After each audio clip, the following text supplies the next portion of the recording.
Evangelho segundo o relato de João, capítulo 6, a partir do verso 22. Faremos a leitura até o verso 40. João 6, 22 ao 40.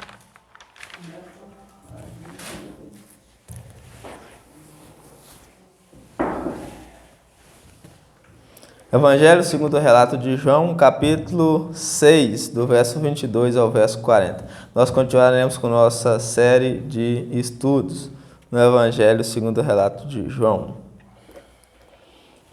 Vamos fazer a leitura então a partir do verso 22. No dia seguinte, a multidão que ficara do outro lado do mar notou que ali não havia senão um pequeno barco e que Jesus não embarcara nele com seus discípulos, tendo estes partido só. Entretanto, outros barquinhos chegaram de Tiberíades perto do lugar onde comeram o pão, tendo o Senhor dado graças. Quando, pois, viu a multidão que Jesus não estava ali nem os seus discípulos, tomaram os barcos e partiram para Cafarnaum à sua procura. E, tendo-o encontrado no outro lado do mar, lhe perguntaram: Mestre, quando chegastes aqui? Respondeu-lhe Jesus: em verdade vos digo, vós me procurais não porque vistes sinais, mas porque comestes dos pães e vos fartastes. Trabalhai não pela comida que perece, mas pela que subsiste para a vida eterna, a qual o Filho do Homem vos dará, porque Deus o Pai o confirmou com seu selo. Dirigiram-se, pois, a ele, perguntando: o que faremos para realizar as obras de Deus? Respondeu-lhe Jesus: a obra de Deus é esta, que creais naquele que por ele foi enviado. Então lhes disseram eles: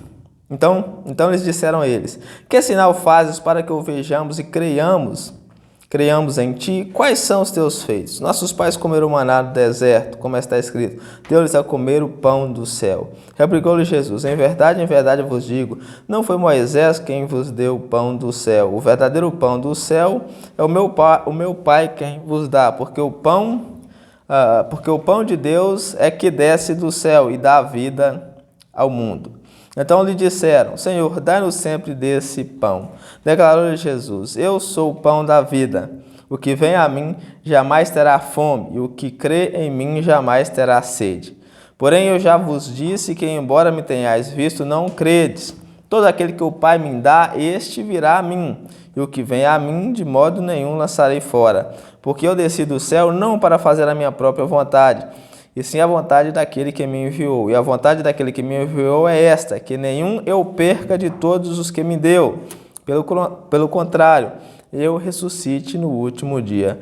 De fato, a vontade de meu Pai é que todo homem que vira o Filho e nele crê tenha a vida eterna, e eu ressuscitarei no último dia. Até aí. Vamos orar e pedir ao Senhor que nos ilumine.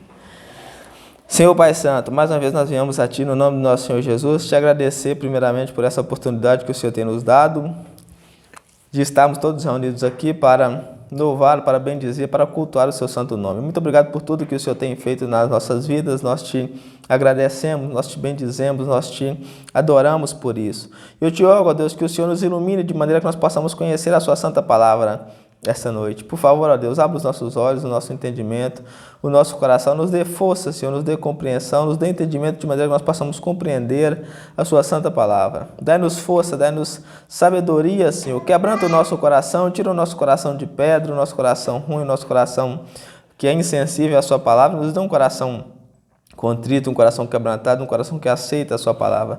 Não nos deixe estar aqui hoje brincando, Senhor, não nos deixe estar aqui só por estar, nos ajude a estar aqui de verdade, Senhor, nos ajude a estar aqui com o objetivo de louvar, de bendizer, de adorar o Seu santo nome, de ouvir os Seus feitos, de contar, de saber dos Seus feitos. Por favor, ó Pai, nos ajude, nos dá força, Senhor, nos dá sabedoria, nos dá entendimento, nos ajude a compreender a Sua palavra. Enquanto a mim como pregador, eu Te suplico, ó Pai, que o Senhor me use mais uma vez, porque a Bíblia nos dá testemunho, a Sua palavra nos dá testemunho de que o Senhor usava pessoas que não eram, que não são ninguém, Senhor. Então, por favor, nos use, nos dá força, Senhor, nos dá entendimento, me dá capacidade para que eu possa anunciar a Sua palavra, Senhor. Que eu apenas abra minha boca e que o Senhor fale essa manhã, Senhor, para que todos possam saber que Tu és Deus e que não há outro além de Ti. Em nome do nosso Senhor Jesus. Amém. Como eu disse, nós estamos dando continuidade com a nossa série de estudos no Evangelho de João, onde nós estamos vendo acerca da grandeza, da divindade do nosso Senhor Jesus Cristo. O Evangelho de João ele é muito sublime, ele é muito grandioso, porque ele nos fala da grandeza e do amor de Deus por nós. Aqui nós vemos a principal prova do amor de Deus, que é enviar o seu Filho para nos salvar. João, ao escrever esse evangelho, ele tinha como objetivo levar o máximo de pessoas a crerem para a salvação. Por isso é um evangelho, uma boa notícia. O máximo de pessoas que lessem esse evangelho e crescem que Jesus é o Cristo seriam salvos. João diz lá no final da escrita que ele escreveu para que quem lesse e cresce que Jesus é o Cristo pudessem receber a vida eterna. E para que as pessoas cresçam que Jesus é o Messias, João aqui relata 7 milagres. 7 milagres, que nós já vimos 5 desses milagres. João relata 7 milagres para provar que Jesus é o Cristo, é o enviado, é o eleito de Deus, que foi enviado por nós. Nós acabamos de ver o 4º e o 5º milagre, né? Nós acabamos de estudar esses 2 milagres que vêm logo um em sequência do outro. O primeiro milagre que nós estudamos nessa sequência desses 2 foi o milagre da multiplicação dos pães, né, e dos peixes. Jesus multiplica os pães e os peixes, e logo o milagre que vem logo em seguida é o fato de Jesus andar sobre as águas. Tudo vem em sequência. Jesus faz a multiplicação dos pães e peixes, né? 5.000 homens, ali tinha mais de 15, 20 mil pessoas, porque só contaram os homens, a Bíblia se relata dos homens. Jesus faz essa multiplicação desses pães e dos peixes, alimenta a multidão, e nós vemos que o intuito da multidão é qual? É pegar Jesus para fazê-lo rei.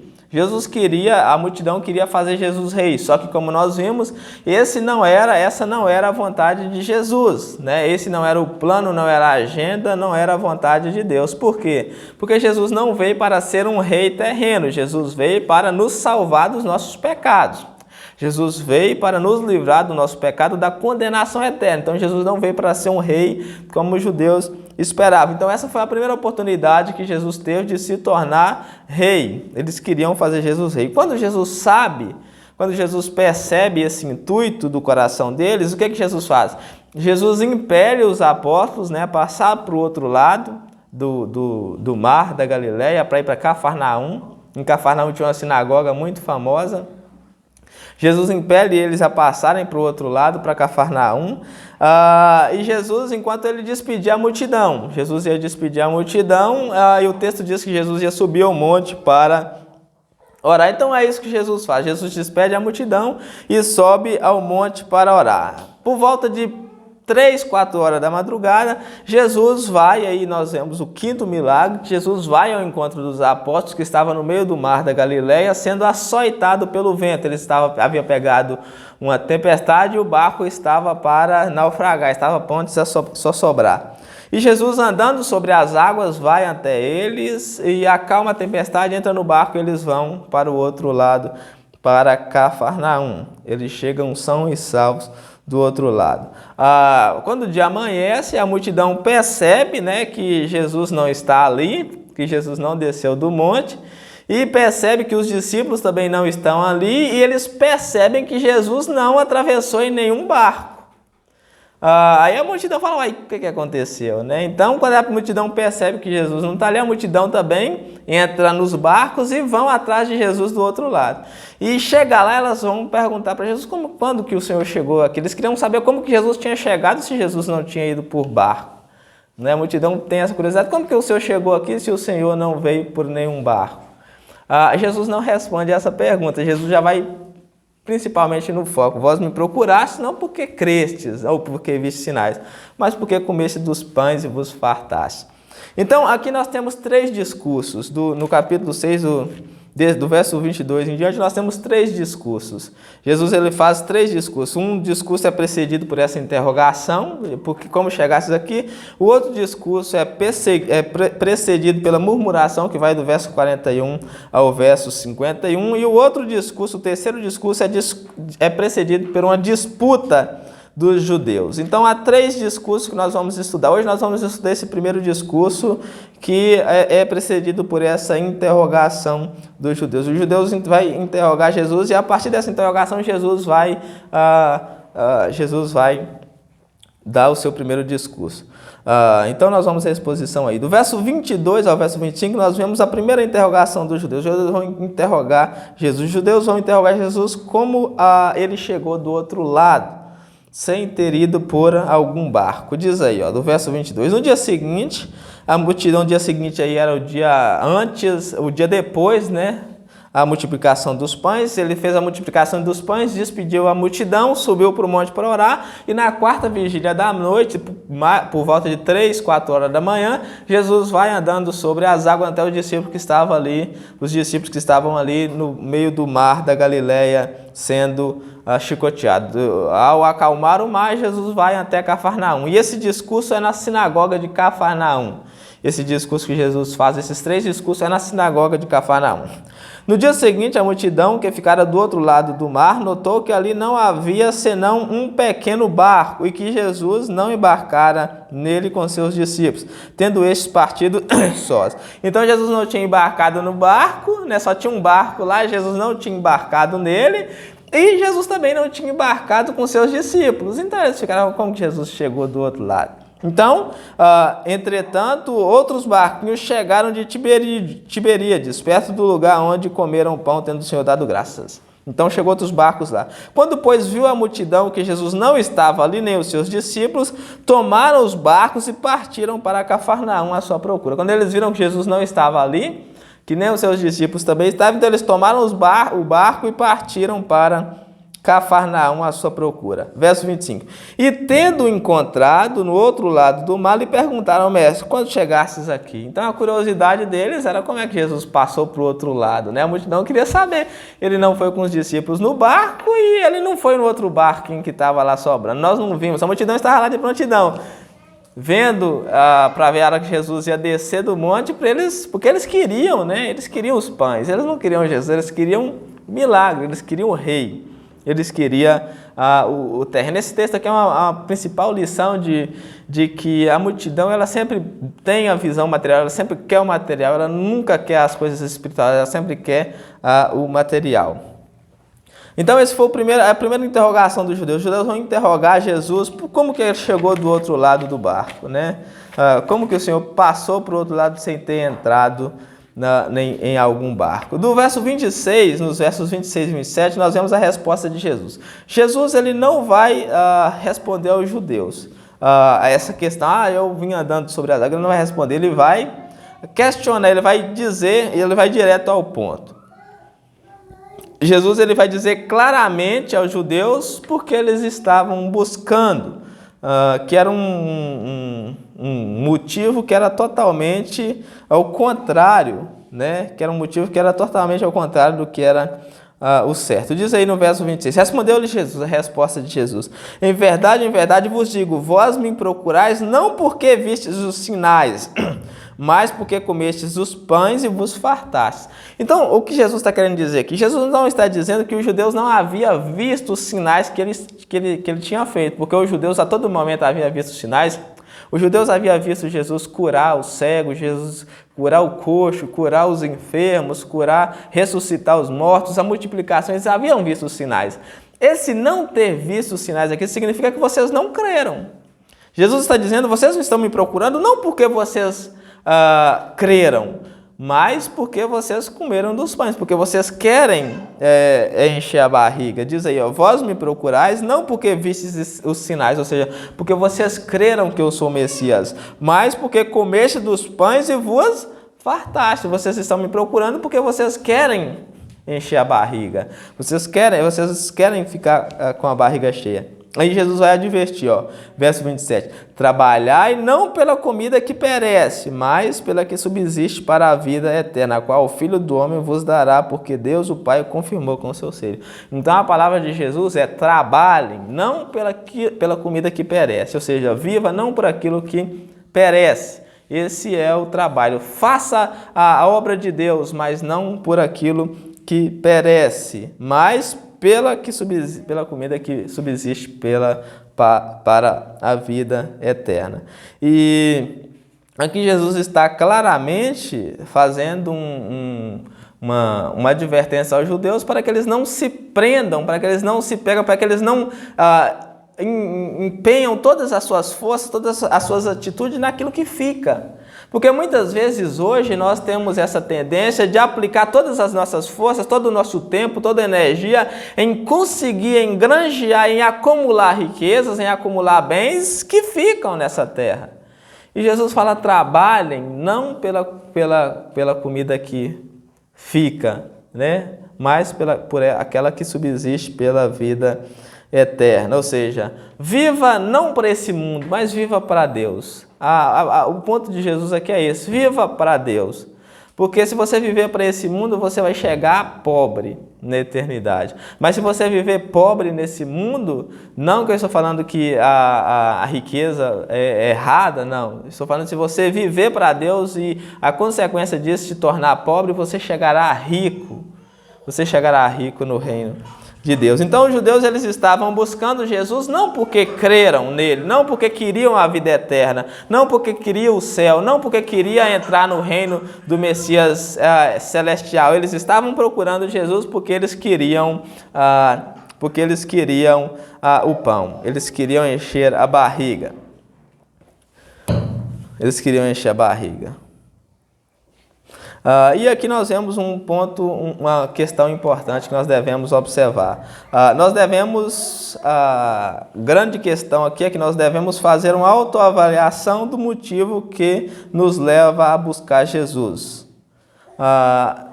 O que esse texto nos sugere é fazer uma autoavaliação de qual é o motivo que nos leva a buscar Jesus, qual é o motivo que te leva a buscar a Jesus, qual é o motivo que te leva a buscar Jesus. Você já fez essa autoavaliação? Você deve fazer essa autoavaliação. Por que você atravessou o mar para buscar Jesus? Por que você veio aqui hoje para buscar Jesus? Por que você busca Jesus no decorrer da sua vida? Por que nós devemos fazer essa autoavaliação? Para que nós não venhamos cometer o mesmo erro que a multidão. A multidão buscava Jesus porque ela queria as coisas. Ela não buscava Jesus porque ela queria Jesus, ela queria as coisas. E o problema é que tem muitos cristãos hoje que buscam Jesus porque quer as coisas, né? Porque quer a cura, porque quer o marido, porque quer a esposa, porque quer prosperidade. E esse não é o motivo certo pelo qual nós devemos buscar Jesus. Nós devemos buscar Jesus pelo que Ele é, pela sua obra, pela comida que permanece pela vida eterna. A comida que permanece pela vida eterna é a obra, é a salvação. É por esse motivo que nós devemos buscar Jesus. Porque se não for por esse motivo, nós cometeremos o mesmo erro que a multidão. E quando nós não recebemos isso, o que nós vamos fazer? Fazer como a multidão, abandonar. A multidão buscava Jesus pela comida que fica aqui na terra, que perece, né? Ou seja, ela buscava Jesus pelo que Jesus podia dar para ela aqui. Quando ela não conseguiu isso, o que aconteceu? Ela abandonou Jesus, né? Ela foi embora, a multidão foi embora, só ficou os 12. É o que nós vemos aqui mais adiante. Verso 28 e 29, os judeus eles novamente interrogam Jesus, agora de como cumprir a lei de Deus. Eles queriam saber como fazer esse trabalho. Uma vez que Jesus falou que eles deveriam trabalhar, não pela comida que perece, mas pela comida que subsiste pela vida eterna, os judeus eles queriam saber agora como que esse trabalho, como que deveriam fazer a obra de Deus. Eles dizem aí no verso 28, dirigiram-se, pois, a ele perguntando, que faremos para realizar a obra de Deus? Essa aqui é a segunda interrogação dos judeus. Eles querem saber como fazer a obra de Deus. Uma vez que os judeus eles confiavam no cumprimento da lei como autojustificação, eles queriam ouvir da boca de Jesus que a obra de Deus deveria ser feita do jeito que eles estavam fazendo. Eles surge essa curiosidade. Jesus fala que eles deveriam trabalhar para Deus e eles queriam saber como fazer isso. Aí Jesus vai e responde. Jesus já sabia de todo esse contexto, do legalismo dos fariseus, do legalismo que havia naquele contexto, que eles empenhavam em fazer a obra de Deus apenas como forma de se mostrar para aparecer aos homens com o objetivo de se justificar. Eles faziam tudo com o objetivo de ser visto. Jesus, sabendo desse contexto, Jesus dá essa resposta sublime aí no verso 29. Respondeu-lhe Jesus, a obra de Deus é essa. Qual que é a obra de Deus? Fazer a obra de Deus é essa, é cumprir a lei, é cumprir os mandamentos, é guardar a dieta religiosa, é guardar o dia de sábado, é fazer isso, fazer aquilo? Não, Jesus diz, a obra de Deus é essa, que creiais naquele que por ele foi enviado. Então, como que eu faço a obra de Deus? Como que eu cumpro a lei? Como que eu faço a vontade de Deus? É crendo naquele que Deus enviou, ou seja, crendo no Senhor Jesus Cristo. É assim que uma pessoa faz a obra de Deus. É assim que uma pessoa está fazendo a vontade de Deus. Ninguém consegue cumprir a lei por os seus próprios méritos, mas eu cumpro a lei quando eu creio naquele que Deus enviou. É assim que se faz a obra de Deus, crendo no seu enviado, no seu Salvador, crendo no Cristo. Jesus dá essa resposta porque os fariseus, eles costumavam achar que faziam a obra de Deus apenas cumprindo a lei, uma coisa que era impossível. Então, aí a obra de Deus, ela é feita, né, se nós cremos no Senhor Jesus Cristo. Do verso 30 ao verso 35, nós vemos uma afirmação sublime de Jesus, de que Ele é o pão da vida, Ele é aquele que vem e dá vida ao mundo. Diz aí, ó. Então lhes disseram eles: que sinais fazem para que vejamos e creiamos? Aqui eles vão fazer mais duas perguntas. Eles vão interrogar Jesus duas vezes seguida agora. Eles vão interrogar. A primeira pergunta deles é: qual é o sinal que o Senhor faz para que nós creiamos que o Senhor é o enviado de Deus? Esse é o primeiro questionamento deles. Eles perguntam quais são os seus feitos para que creiamos que o Senhor é o enviado de Deus. Ele diz: o que o Senhor fez? Que sinais fazes para que o vejamos e creiamos em ti? Quais são os teus feitos? Eles fazem duas perguntas. A resposta agora. Eles vão continuar. Eles fazem duas perguntas e acrescentam um argumento em cima delas. Ele diz aí no verso 31, nossos pais comeram maná no deserto, como está escrito. Ou seja, esse era um sinal de Deus para eles, o maná. Comeu maná no deserto. Aí Jesus vai replicar, Jesus vai dizer, ó, em verdade vos digo, não foi Moisés quem vos deu o pão do céu. O verdadeiro pão do céu é meu Pai quem vos dá. Porque o pão de Deus é o que desce do céu e dá vida ao mundo. Então Jesus replica aquela ideia de que o sinal, o pão que era Moisés que havia dado. Ele diz que quem dá o pão do céu é Deus. Porque o pão do céu ele desce do céu e quem alimenta dele tem a vida. A vida aqui é a vida eterna. Verso 34, eles fazem um pedido, né, sem entendimento. Então eles disseram: Senhor, dai-nos sempre desse pão. Aqui nós vemos a mesma coisa da mulher samaritana. Só que a mulher samaritana, ela pediu sinceramente. E eles pedem, né, uma pergunta sem entendimento. Porque eles não sabiam o que eles estavam falando. Eles estavam pensando que o pão do céu era um pão físico. Enquanto que Jesus está falando de algo espiritual, Jesus está falando dele mesmo. Da mesma maneira que Jesus oferece a água viva para a mulher samaritana, e a mulher samaritana pede a água viva achando que era uma água física, mas quando é que na verdade também era água espiritual. E Jesus declara, no verso 35, do que se trata o pão do céu. Ele diz: declarou-lhes, pois, Jesus, eu sou o pão da vida. O que vem a mim jamais terá fome, e o que crê em mim jamais terá sede. Eu sou o pão da vida. O que vem a mim jamais terá fome, o que crê em mim jamais terá sede. Ou seja, aqui Jesus diz que ele é o enviado de Deus para dar vida. Ninguém pode ter vida fora dele. O maná no deserto apontava para Jesus, porque enquanto aquele maná estava descendo do céu todos os dias, o povo estava vivo. O povo não tinha nada para alimentar, eles eram alimentados pelo maná e tinham vida. Aqui Jesus diz que ele é o verdadeiro pão do céu. O maná era só um protótipo, o maná era só uma ilustração, o maná era só uma ilustração do que Jesus realmente era. Jesus diz: eu sou o pão do céu que vim para dar vida. Todo aquele que se alimentar de mim, todo aquele que vem a mim jamais terá fome. E todo aquele que crê em mim jamais terá sede. Jesus seria uma fonte para sempre saciar todos aqueles que vão nele. Então aqui nós vemos mais o caráter de Salvador de Jesus Cristo. Jesus é o Salvador. E para finalizar, do verso 36 ao verso 40, Jesus ele vai fazer 4 advertências aí para os judeus. Nós vemos aí 4 advertências feitas pelo Senhor Jesus. Primeira advertência é que o ser humano ele é totalmente incapaz de ir a Cristo por si mesmo. O ser humano ele é totalmente incapaz de escolher a Deus. Assim é melhor dizer, né? O ser humano ele não tem capacidade alguma de escolher a Deus. Ele não quer escolher a Deus. Se Deus não vir até ele, pode ficar tranquilo que ele não vai até Deus. Ele não quer Deus. Jesus diz isso aí no verso 36. Porém, olha o verso 36. Porém, eu já vos disse que, embora me tenhais visto, não credes.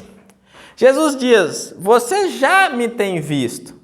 Vocês já viram os meus sinais, vocês já viram os milagres, vocês já viram a multiplicação, vocês viram todos os sinais de que o Messias faria, mas vocês, apesar de terem visto, vocês não creram.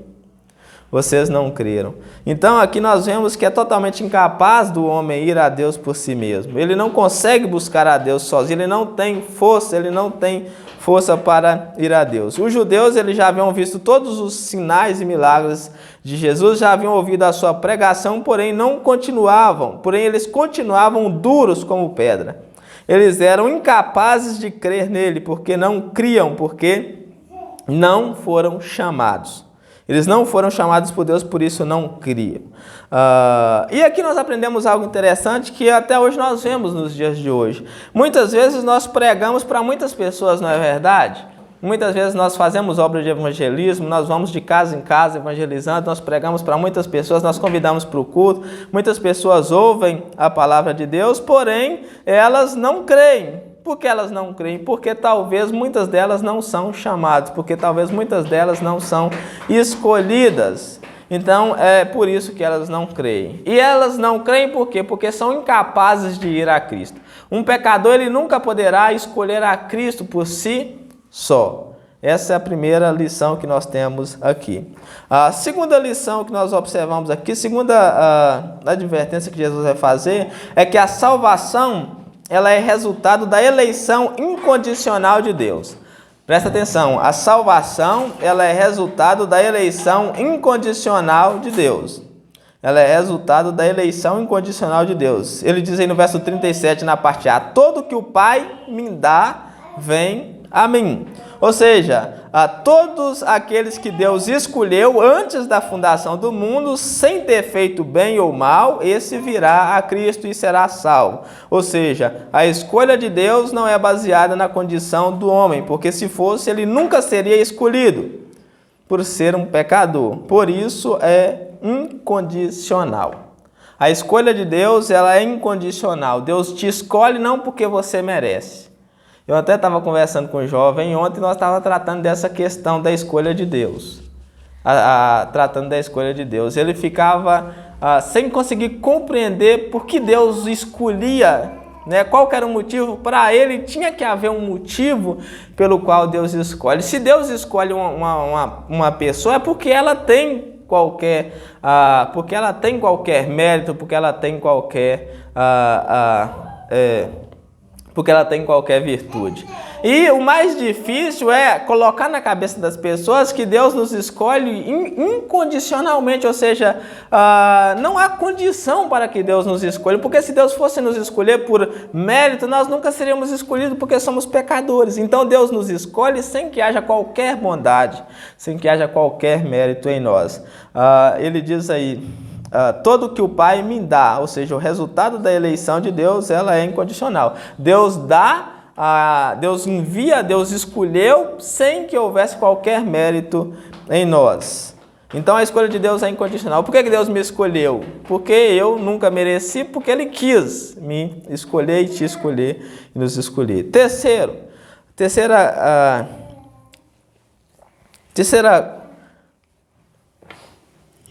questão que nós observamos aqui é que o chamado eficaz de Deus para a salvação, ele é invencível, ou seja, irresistível.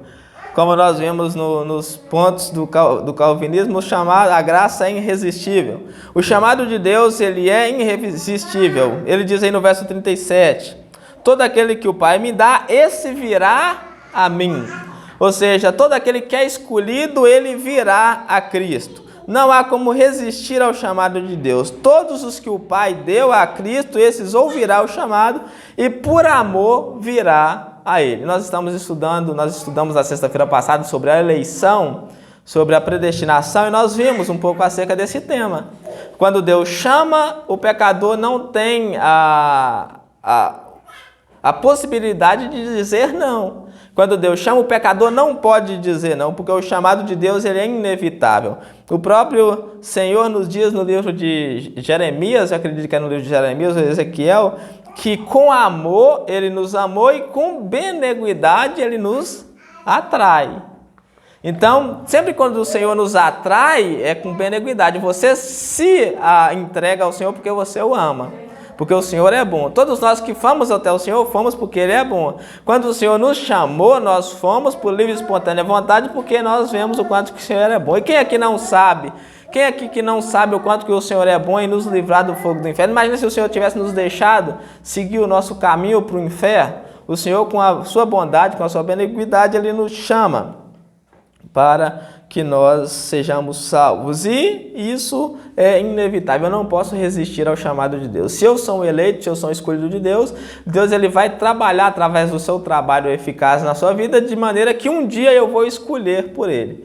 Eu vou escolher a Ele, eu vou escolher os seus caminhos, e isso é inevitável. Glória a Deus por isso. Glória a Deus que eu não tenho escolha, né? Glória a Deus que eu não tenho possibilidade de rejeitar o seu chamado, porque eu seria louco se eu rejeitasse o chamado presente que Deus me dá. Quem é o louco, né, de querer rejeitar? Ainda bem que em amor, como nós vimos em Efésios, Ele nos predestinou. A prova do amor, né, esse amor de Deus em nos predestinar é maravilhoso por causa disso, porque Deus nos predestina, então nós não temos a possibilidade de dizer não. Imagina se Deus não tivesse nos predestinado e nós tivéssemos o famoso e exagerado livre-arbítrio que as pessoas tanto falam aí, que eu posso dizer não para Deus, eu posso rejeitar Deus qualquer hora, eu posso dizer não, se Deus quiser que eu vá, eu não quiser e eu não vou. Imagina se nós tivéssemos esse livre-arbítrio que a maior parte dos crentes crê, né? Nós pudéssemos dizer não para Deus e na nossa loucura do nosso coração e do nosso pensamento nós dissesse não para Deus. O que seria de nós, né? No fogo do inferno, o que seria de nós? Graças a Deus que o chamado de Deus ele é inevitável, nós não podemos resistir, ele é irresistível, nós não podemos dizer não. Quando o Senhor chama, nós viremos. E para finalizar, a salvação dos que vão a Cristo, ela é certa. Ela também é inevitável. É impossível uma pessoa que vai a Cristo não ser salva. E nós vemos aí do verso 37, final do verso 37 até do verso 40, diz assim: e o que vem a mim, de modo nenhum lançarei fora, porque eu desci do céu não para fazer a minha própria vontade. O Senhor está dizendo que ele desceu do céu não para fazer a sua própria vontade, e sim a vontade daquele que me enviou. Quem que é o que enviou? Deus. Qual que é a vontade de Deus? A vontade de Deus é que a vontade de quem me enviou é esta, que nenhum eu perca de todos os que me deu. Pelo contrário, eu ressuscite no último dia. Então aqui nós vemos qual que é a vontade de Deus. Jesus disse que ele não veio para fazer a sua vontade, mas para fazer a vontade de Deus. E a vontade de Deus é que ele não perdesse nenhum, que ele não deixasse nenhum para trás. Isso é maravilhoso, não é? Você já pensou se Jesus passasse naquele dia e te esquecesse para trás?